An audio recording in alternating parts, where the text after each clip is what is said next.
Du 8 au 31 juillet, France Télévisions vous donne rendez-vous au Festival of d'Avignon. Théâtre, danse, humour, musique, café-théâtre. 8000 artistes vous attendent. Du 8 au 31 juillet, le Festival of d'Avignon.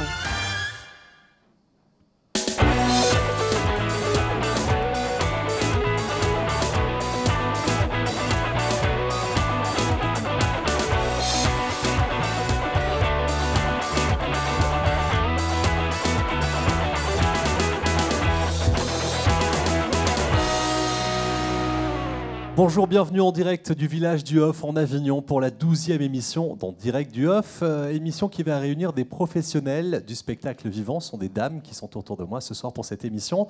Je vais faire un tour de table, on n'a jamais fait depuis cette émission. Habituellement, on cloisonne, on césure, mais là, on va vraiment présenter l'ensemble des invités qui sont là. Ils sont au nombre de 6. Je vais saluer Anne Morel de HF Poitou-Charentes et au niveau national également, vous avez des responsabilités. Bonjour Anne. Blandine Métayer qui joue Je suis top dans ce Festival Hof d'Avignon.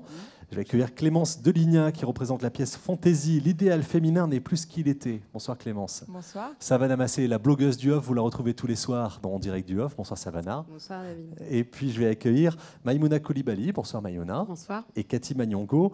Bonsoir. Bonsoir. Vous jouez une pièce qui s'appelle Et Mariamou. Nous allons parler de femmes beaucoup parce que c'était la thématique d'une des rencontres de ce village du Hof ce matin. Anne, je vais venir avec vous. On va déjà présenter ce qu'est l'association HF. Vous êtes en délégation Poitou-Charentes également au niveau national.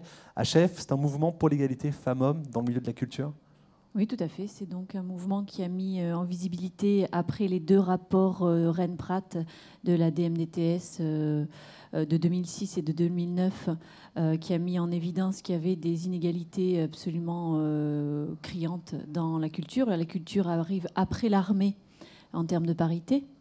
Et donc, suite à ces rapports de 2006 et 2009, des collectifs se sont créés, 13 collectifs et d'autres qui sont en train de se créer dans toutes les régions de France pour corroborer les chiffres de Rennes-Prat et puis mettre en relation les artistes, mais aussi tous les acteurs culturel autour de l'égalité homme-femme, qui n'est pas uniquement quelque chose autour de spécifiquement une revendication féminine, mais quelque chose qui pourrait travailler sur l'ensemble de la culture en modifiant un petit peu les lignes. Voilà. Nous regarderons ces chiffres dans quelques instants. Je propose avant cela de visionner quelques images de la rencontre de ce matin. C'est évidemment un choix qui n'est pas exhaustif de toutes les thématiques qui ont été abordées dans ce chapiteau du Hof. Quand vous parlez d'égalité avec quelqu'un, c'est rare que quelqu'un se positionne en disant « Ah non, moi je suis contre l'égalité », avec un grand E. Donc à partir de ça, comment ça se fait que tout le monde est à peu près d'accord sur cette notion d'égalité et pourquoi quand on rentre un petit peu plus dans l'échange, il y a d'énormes blocages dans le discours. Alors, ce matin, c'était la dernière rencontre du mouvement HF en Avignon. Et cette année, on a choisi non pas de faire une conférence ou un débat, mais d'animer des workshops, des petits ateliers, parce qu'on s'est aperçu que c'était difficile parfois de défendre, de prendre en charge cette question de l'égalité femmes-hommes, et qu'on se heurtait d'une part à la question des chiffres, à la polémique autour des chiffres, d'autre part à la question du vocabulaire et enfin à beaucoup de stéréotypes et à de petites phrases comme « passe-moi ta jupe, j'ai rendez-vous » avec un directeur, comme s'il fallait maintenant pour être nommé à la tête d'un lieu être une femme de 35 ans, comme si maintenant il n'y avait que des femmes nommées à la tête des lieux. On s'aperçoit que depuis un an, sur 13 nominations, il n'y a eu que 4 nominations de femmes. Ça ne fait pas 25%, c'est pas un buzz. C'est là-dessus qu'on a travaillé en décryptant les comptages à partir de plaquettes. On a montré aux gens comment on pouvait faire un comptage soi-même, comment on pouvait compter le nombre de femmes programmées dans les lieux, la durée des spectacles, etc. On a travaillé aussi sur un atelier qui s'appelait Mon petit projet, mon petit spectacle, gros complexe et long parcours, sur la question un petit peu de comment ne pas se dévaloriser, comment parler de soi et comment apprendre à ne pas dévaloriser son propre travail.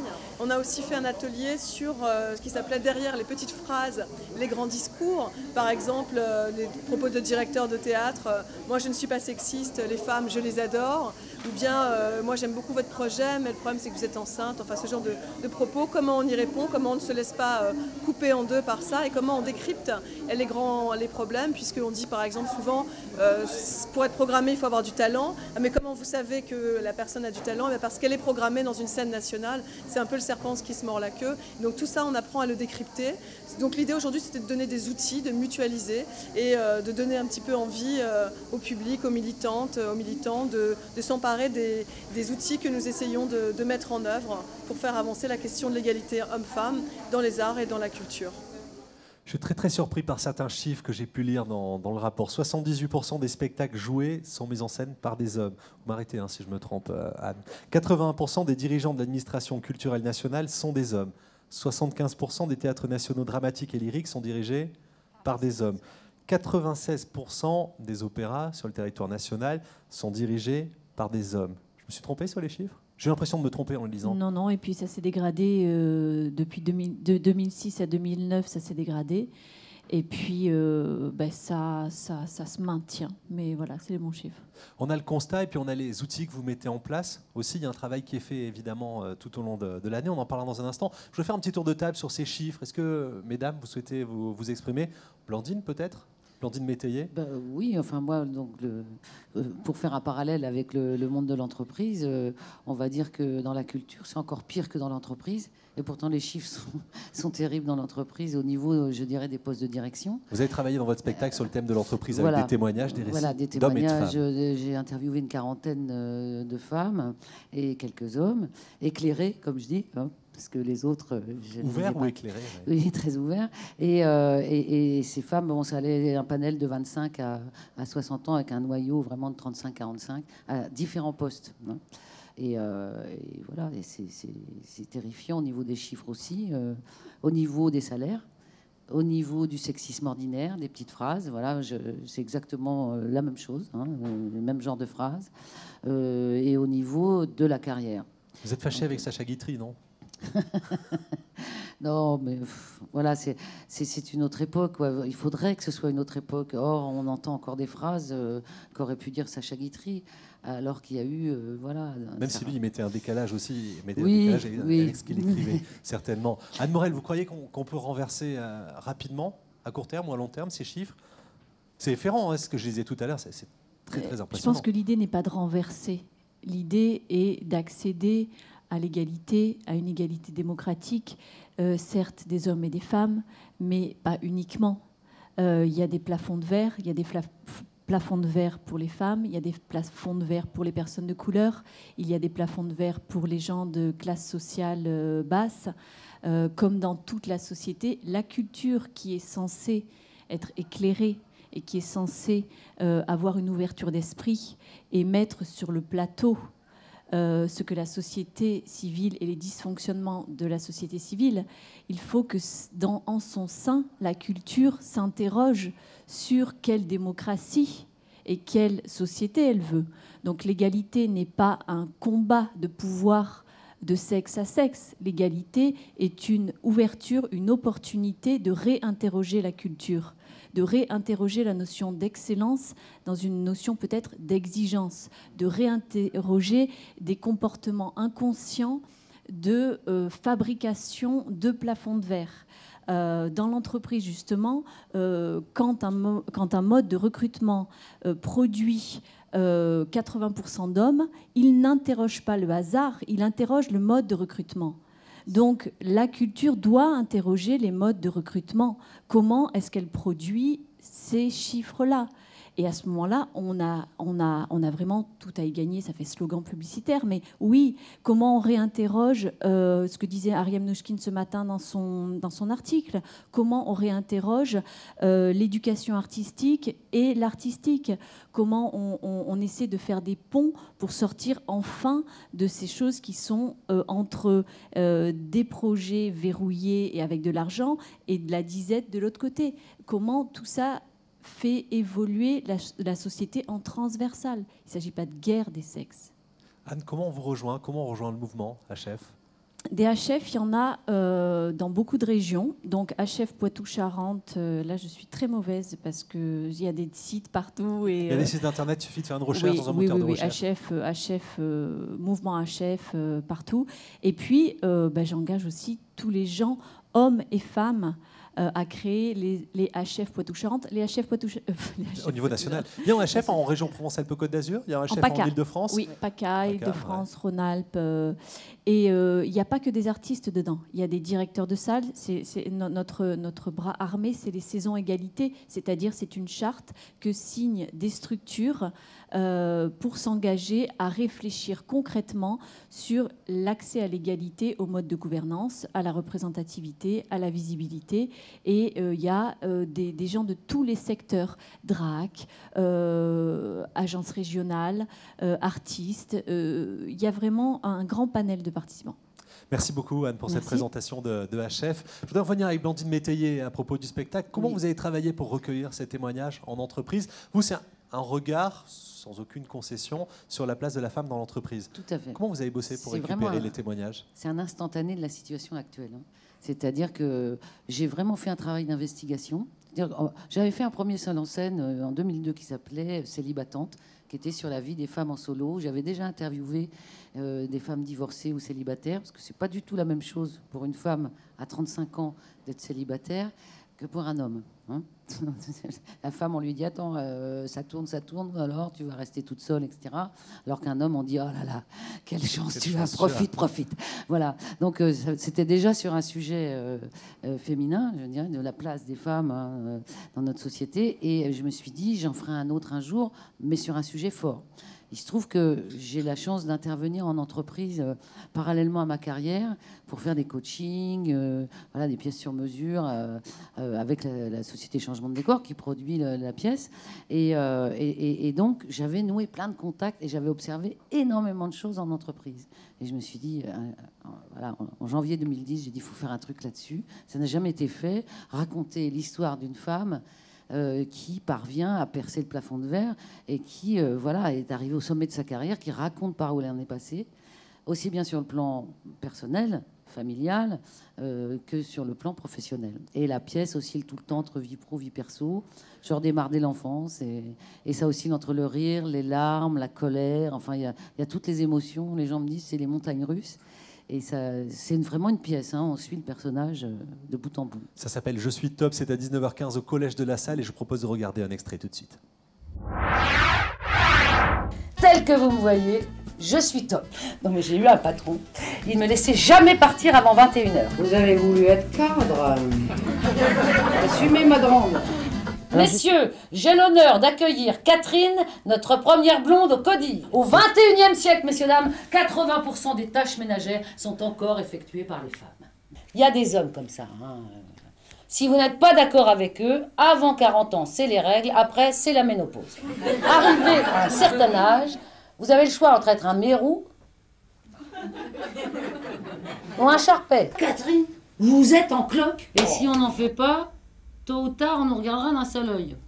Genre, c'est quoi cet anormal qui n'a pas fait d'enfant? Oui, elle a fait une belle carrière, enfin, tu sais, il lui manquera toujours quelque chose. C'est à 19h15 au Collège de la Salle en Avignon. Le spectacle s'appelle Je suis top avec Blandine Métayer. Je vous ai beaucoup vu sourire, mesdames, pendant la diffusion de l'extrait. Les dames rient pendant le spectacle? Les femmes rient beaucoup. Beaucoup. Et les hommes, ils se cachent sous le fauteuil ou pas? Les femmes disent on sait tout ça. Mais qu'est-ce que ça fait du bien de le voir sur scène. Et les hommes, Sarah, est-ce que vous êtes déjà projeté dans la tête d'un homme pendant votre spectacle? Voilà, alors il y a deux types de réactions d'hommes, parce que je le joue à Paris déjà depuis 3 saisons. Alors les hommes sont soit surpris, ils me disent c'est pas possible, ça se passe encore comme ça, mais on croyait que c'était réglé depuis longtemps, c'est des vieux témoignages. Je fais non, c'est très récent. Et puis alors l'autre type de réaction, c'est ils sont bouleversés. Parce qu'il y a beaucoup de moments d'émotion dans la pièce, et ils sortent, ils ont les yeux rouges et tout, et là ils rentreraient dans un trou de souris parce qu'ils disent c'est pas possible que ça continue comme ça, quoi. Donc je suis contente. Mais en tout cas, ça suscite le débat. Ça fait les réagir. gens qui sortent, les femmes et les hommes qui sortent, ils parlent. Ils parlent, ils ont envie de parler. Vous allez nous raconter tout ça dans quelques instants. J'imagine que vous avez laissé traîner vos oreilles à la sortie du spectacle. Vous allez nous raconter tout cela, Blandine, d'accord? J'accueille Savannah Massé, la blogueuse du off. Salut Savannah. Bonjour David. Savannah qui est allée voir 2 spectacles pour vous. Discours à la Nation, tout d'abord à la Manufacture. Oui, alors Discours à la Nation, c'est une pièce qui a été écrite par Célestini et qui met en scène David Murgia, donc on avait déjà retrouvé l'année dernière avec Le Signal du Promeneur. Donc là, il revient à travers plusieurs discours pour en fait représenter les puissants du monde qui nous entoure. Donc là, un univers assez masculin pour le coup. Et donc il y a vraiment un rapport, on aborde vraiment la question des rapports de force en prenant des thèmes de société, donc à la fois le chômage, la solitude, l'entreprise notamment. Et donc c'est abordé avec beaucoup de cynisme et un humour assez féroce mais très agréable. Et le discours est d'une finesse assez remarquable.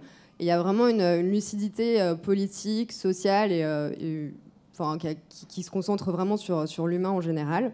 Et c'est abordé avec beaucoup de métaphores et qui parle justement donc, de cette question de l'égalité entre les hommes et qui tend à nous poser la question de savoir si la démocratie finalement dans laquelle nous vivons n'est pas une forme de dictature. Deuxième spectacle, Par là, c'est aux 3 soleils. Oui, donc Par là, c'est un spectacle de danse donc, qui nous entraîne dans le contexte d'une histoire de guerre. Donc c'est interprété par plusieurs danseurs qui à la fois représentent des personnages, donc par exemple une veuve, un père, un fils, mais aussi des figures, donc comme le totalitarisme, la solitude, l'horreur. Donc ils dansent sur des airs un petit peu rock'n'roll, notamment les Pink Floyd. Donc il y a un rythme assez endiablé, donc c'est très entraînant. Et en fait, ils vont petit à petit, au lieu de rester dans une certaine individualité, se séparer, se regrouper, pour voguer vers une sorte de folie donc assez entraînante. Et donc il y a une lutte au niveau de l'énergie qui est assez impressionnante. Et il y a un investissement donc, de la part des danseurs qui est remarquable. Merci beaucoup Savannah, la blogueuse du off, dont vous retrouvez tous les textes sur le blog de Mediapart consacré au Festival Off d'Avignon. À demain Savannah. À demain. Reste jusqu'à la fin de l'émission finalement. On va te garder jusqu'au générique et tu peux réagir. On va continuer à parler ensemble de différentes pièces. Clémence Deligna, vous êtes administratrice de la compagnie Sambre. Le spectacle s'appelle Fantaisie, l'idéal féminin n'est plus ce qu'il était. C'est à 19h15 au Théâtre du Girasol. À 20h30. 22h30 au Théâtre du Girasol. J'ai une mauvaise info là-dessus. C'est écrit et interprété par Carole Thibault, qui est l'une des membres fondatrices de l'association HF et du mouvement HF. Alors là, elle démonte la mécanique d'oppression qui se cache derrière la notion d'idéal féminin. C'est ce qu'elle a voulu faire, Carole ? Oui, et c'est un peu le fil conducteur du spectacle qui est construit avec différents modules sur des thèmes, sur des thèmes liés aux représentations du genre, comme l'instinct maternel, la psychanalyse, la façon dont les femmes sont vues dans la psychanalyse, les dictats esthétiques qui sont imposés aux femmes et donc, voilà, elle traverse par son vécu, par son intime, voilà, toutes ces questions qui sont autant de points de définition de ce qu'est la femme idéale. Pour l'exemple, qu'est-ce qu'on sort comme grand cliché? Qu'est-ce qu'on explore comme grand cliché? C'est pas tellement des clichés, c'est davantage par exemple, elle fait tout un module sur la maternité, parce qu'on part avec, aussi ça peut être un cliché, que la femme a forcément l'instinct maternel, voilà, on a souvent tendance à penser qu'une femme doit être mère pour être une femme accomplie.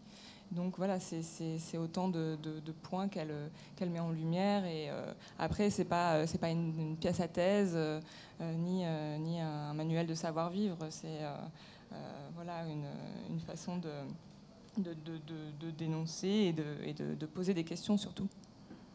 Clémence Deligna, la pièce jouée, écrite par Carole Thibault, c'est au Théâtre du Girasol, Fantaisie, l'idéal féminin n'est plus ce qu'il était. Je reviens vers Blandine Métayer pour continuer à parler de votre spectacle. J'imagine qu'il se passe peut-être la même chose à la sortie du spectacle au Girasol. Ça échange. Vous avez laissé traîner vos oreilles pour connaître les thèmes, pour entendre des petites phrases. Ah oui, puis les gens m'attendent. Souvent. C'est extraordinaire ce spectacle parce que c'est une belle aventure humaine, parce que j'ai plein de gens qui m'attendent, que ce soit à Paris là ou à Avignon. Ils ont envie de témoigner de ce qui leur est arrivé. Ils se retrouvent dans ce spectacle. Ils se retrouvent beaucoup, et les hommes aussi, parce que faut pas croire non plus que les stéréotypes ils sont des deux côtés. Hein. Il y a des hommes qui me racontent des anecdotes de sexisme aussi à leur égard. Par exemple, par rapport aux petits-enfants, quand ils vont chercher les enfants à la crèche, et que la directrice de crèche dit « Vous direz à votre femme de m'appeler. » oui. Mais c'est juste pour ramener le carnet de santé, mais il faut que ce soit la femme qui appelle. On exclut un peu l'homme dans ce cas-là. Donc il y a des choses comme ça. Et c'est pas manichéen. Et c'est ce que je voulais aussi montrer dans le spectacle, c'est que c'est plus complexe que ça. Et que c'est, comme disait Anne tout à l'heure, c'est un combat de société, que ce soit dans la culture ou dans la société en général. L'égalité homme-femme, ce sera, quand on y arrivera, on aura changé de société. C'est ce que je pense. Et je suis contente parce que je pense que les artistes, on est là pour aussi relayer, voilà, alors pas forcément tout le temps, mais quand on croit dans un sujet, on est là aussi pour susciter, réveiller des consciences, voilà, éveiller un petit peu les gens, leur ouvrir les yeux et susciter le débat. Je trouve que c'est passionnant. Ça déclenche. On va revenir au débat avec deux autres invités, Maïmouna Koulibaly et Cathy Magnongo. Vous étiez là ce matin, vous étiez présente pour les échanges sous ce chapiteau du Hof, dans le village du Hof. Qu'est-ce que vous avez apporté dans ce débat? Ce que j'ai apporté personnellement, je ne sais pas ce que j'ai pu apporter, mais en tout cas, moi, ça m'a apporté énormément de choses. Je me sentais un petit peu seule à essayer de faire mes mises en scène, à avoir ma compagnie, me battre, aller dans tous les sens pour faire exister mes spectacles, mon discours. Et là, j'ai vu qu'on était énormément dans le même cas, dans cette difficulté, dans les recherches de subventions, dans le fait de se faire entourer, d'avoir un réseau. Et en fait, je me suis sentie normale. Ça avait un côté rassurant. Il y avait un côté rassurant et ça soulage et ça me donne encore plus de confiance. Et je vais continuer à me battre pour mes spectacles. Et voilà, je remercie le collectif HF. Mais c'est un début de truc, mais je pense que c'est important qu'on soit au courant de ces choses-là. À l'affiche, c'est Mariamou, c'est au Théâtre de l'Ange, c'est à 22h. Ça raconte l'histoire d'une jeune africaine. Elle a 15 ans, elle vit en France. Elle est française. Française. Elle est née en France, donc elle est française. Et d'origine africaine. Oui, voilà. Passionnée de danse. Passionnée de danse, oui. Et donc, dans l'histoire, oui, elle a 15 ans. Et sa maman africaine. Interprétée par Cathy. Voilà. Très africaine. Et du côté des coutumes, des traditions, il faut vraiment faire comme elle a grandi, sauf que maintenant elle vit en France. Et Mariamou, elle est donc c'est une jeune adolescente qui regarde les clips de Beyoncé, de Britney Spears et qui veut danser, être sexy, tout ça. Et voilà. Et le problème, c'est. Je suis pas forcément d'accord. Au-delà de pas être d'accord, je ne comprends pas. C'est plus ça. C'est l'impossibilité je ne comprends de comprendre. Pas. Pour moi, pour beaucoup de femmes africaines, je pense, il y a des choses qui sont difficiles à comprendre parce que elles ont vécu avec toutes leurs coutumes, elles sont venues avec. Quand un enfant en Afrique sort du village, tout le monde le connaît, tout le monde sait qui c'est, plus ou moins. S'il fait une bêtise, les gens autour vont s'occuper de lui. Un enfant ici, il va prendre le RER, il va aller loin, il va prendre un bus et il se retrouve à 60 km. Qui le surveille? Et ça, elles ont beaucoup de mal à comprendre ce genre de choses. Ou les avancées, du moins dans des écoles où on présente des projets qui sont tout à fait normaux en Europe. Mais en Afrique, du moins pour la femme africaine, ça peut être quelque chose de très choquant. Comme le préservatif. Qu'on va donner aux filles dans les écoles. Voilà. Et pour elles... La maman africaine qui découvre ça, c'est ma fille est prête au mariage, donc on va l'envoyer au pays direct. Et c'est arrivé, je me suis inspirée de mon adolescence et de mon entourage. J'ai été animatrice en SMJ dans les banlieues et je me suis vraiment inspirée de faits réels. Comment ça évolue au fil du spectacle, la relation entre mère et fille? Comment elle évolue, cette relation? C'est assez explosif et... Ça se passe pas forcément bien. Non, après, à la fin, faudra venir voir le spectacle pour voir, mais voilà. Mais c'est pas la science-fiction, hein. C'est du vécu. C'est la réalité, c'est la réalité d'aujourd'hui. Maïmouna vient de le dire, c'est une réalité. Et ça ne concerne pas que les femmes africaines, ça concerne toutes les familles. On voit ça à la fin du spectacle. Il n'y a pas que des Africains qui viennent nous dire « Oh là là, on s'est reconnus. Moi aussi, j'ai fait ça. Moi aussi, j'ai eu cette parole malheureuse. J'aurais pas dû dire ça à ma mère. » Non, et voilà. Tout le monde. Et il y a de la danse aussi dans le spectacle. Donc on joue et on danse... avec de l'afro-urbain, du coupé-décalé, dombolo, kuduro. Et de la danse traditionnelle, quand même. Et de la danse traditionnelle, de la danse orientale, du classique et du contemporain. Voilà. C'est à voir à 22h au Théâtre de l'Ange, ça s'appelle « Et Mariamou ». Merci beaucoup à toutes les deux. Merci Maïmouna, merci beaucoup Cathy. Merci, on arrive à la fin de cette émission. Je voudrais qu'on regarde, il y a une chronique ici qui s'appelle le Vidéo-Off sur notre chaîne. C'est un vidéomaton dans lequel les compagnies viennent parler de ce qu'elles font. Et tous les jours, on a décidé d'en tirer 2-3 au sort que l'on présente dans l'émission. Voici le Vidéo-Off.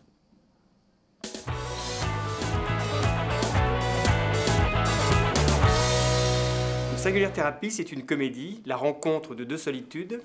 Un vieux garçon maniaque, dont l'admiration pour une star de cinéma tourne à l'obsession. Il m'a offert une centrale vapeur pour que je ne lui fasse plus de faux plis sur ses chemises. Une autre de ses obsessions, les faux plis, les taches, la poussière, tout ce qui dépasse, tout ce qui n'est pas droit, tout ce qui n'est pas prévu, organisé, planifié. En fait, tout ce qui lui est étranger, tout ce qui n'est pas lui. Mais cet homme névrosé me touche. Cette abnégation de tous les instants. Je vais lui proposer de jouer le rôle de son idole pour mieux la faire tomber de son piédestal. Je vais bien m'amuser. En plus, il m'énerve avec toute cette poster et toute cette photo de la star partout. J'espère qu'elle va bientôt revenir les pieds sur terre.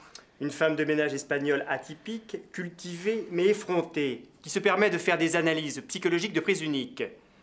Je sais que leur passage, c'est pas son truc. Je sais pas pourquoi elle a accepté de jouer le rôle de la star, de dîner avec moi. Pour me faire plaisir?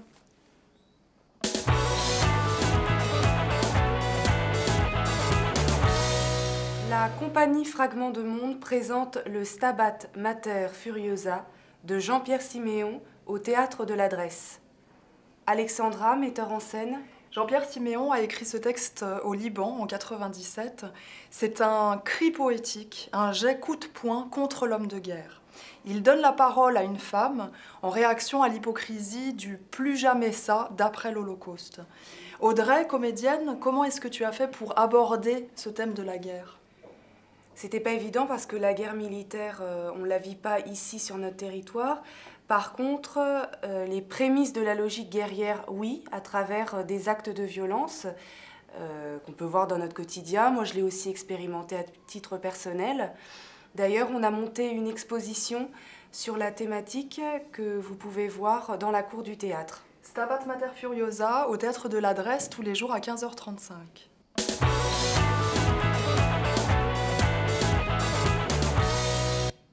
Voilà pour le Vidéo-Off à retrouver sur le site internet évidemment de Festival Off TV. Je remercie nos invités Anne, Blandine, Clémence, Cathy, Maïmouna, Savannah. Je n'ai oublié personne? Tout va bien. Merci à toutes les 6. Merci beaucoup d'avoir enrichi cette émission. Je vous donne rendez-vous demain en direct du Off. On va faire une émission rien qu'avec des artistes demain aussi. C'est qu'on le fait tous les jours. Vous avez eu peur, je disais rien qu'avec des hommes. Hein. C'est Bernard Fèvre-Darcier, l'ancien patron du festival IN d'Avignon, qui sera notre invité demain. Il publie un abécédaire du festival d'Avignon et il sera là à 18h15 en direct du Off.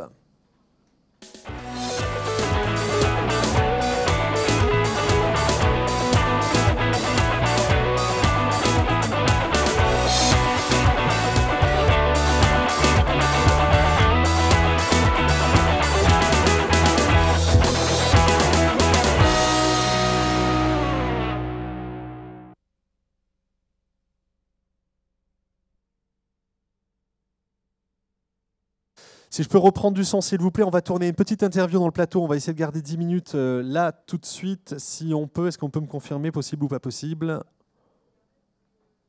On peut garder le plateau, on peut garder les caméras avec un seul invité. François, ça va peut-être venir en plateau, on va la tourner là. Merci à toutes les 6, beaucoup, beaucoup. Je ne sais pas si François voulait que les dames restent avec nous pour l'interview, peut-être.